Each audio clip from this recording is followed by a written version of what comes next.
You know, it grieves the heart of God when, according to his counsel, predetermined counsel, he chose a people,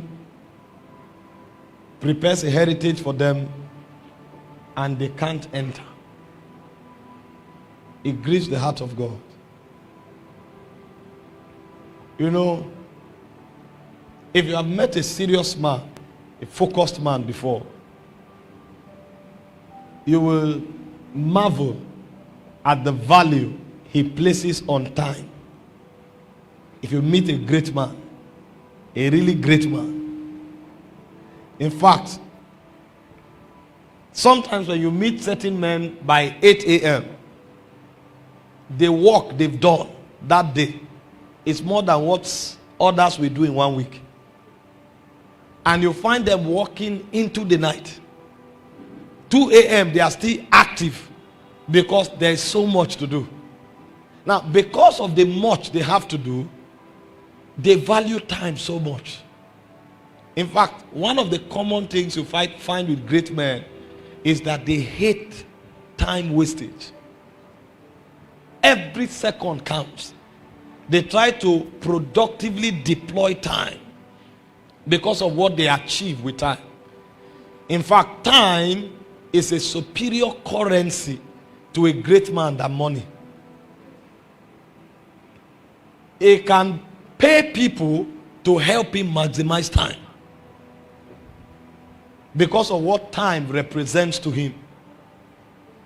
Now, if that level of attention, if that level of diligence is put into recovering time, you will now understand how God feels when he allocates a season and a heritage to a people, and time passes and God is just watching them and they are not moved.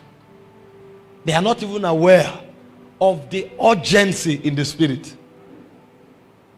And so many times when God really wants to get people's attention, he brings burdens. Burdens are spiritual communication systems from the heart of God to the heart of men to help them understand the urgency of time and what he wants to achieve in his corporate agenda. I'm saying this to let you know that we are behind schedule in the dealings of God. There's so much God wants to do now that it's almost a sin for us to sleep and to waste time. And to make the worst of it, we are not even aware that there's urgency in the spirit. And so you find people fighting themselves, gossiping, keeping malice, wasting time that is of the essence. Meanwhile, what we have been called to partake of and to participate in is not isolated to our generation. It's a continuum. It's what God has been doing. It's just the portion that is allocated to our generation. You know, it's just like this building you are seeing. The building, the block you find somewhere here is not in isolation. This block is standing on other blocks that they've built on. So if this block doesn't know what is happening, he won't realize that there's been a foundation buried under the soil that doesn't even have the privilege of seeing the light of day. So the gospel we are preaching today and the assignment God wants us to fulfill, we are able to do what we are doing now because some people were martyred. Some people were slaughtered. Some people were burnt alive. This thing we are doing casually. And that's not just the case. If this block does not play its part, the roof won't come on. And so God has an eternal agenda and is waiting for our generation to play her part, to complement what the previous generations have done, and also to give him the opportunity to allow the next generation to come on the scene. And we are casual. So it grieves the heart of God. It's such a body.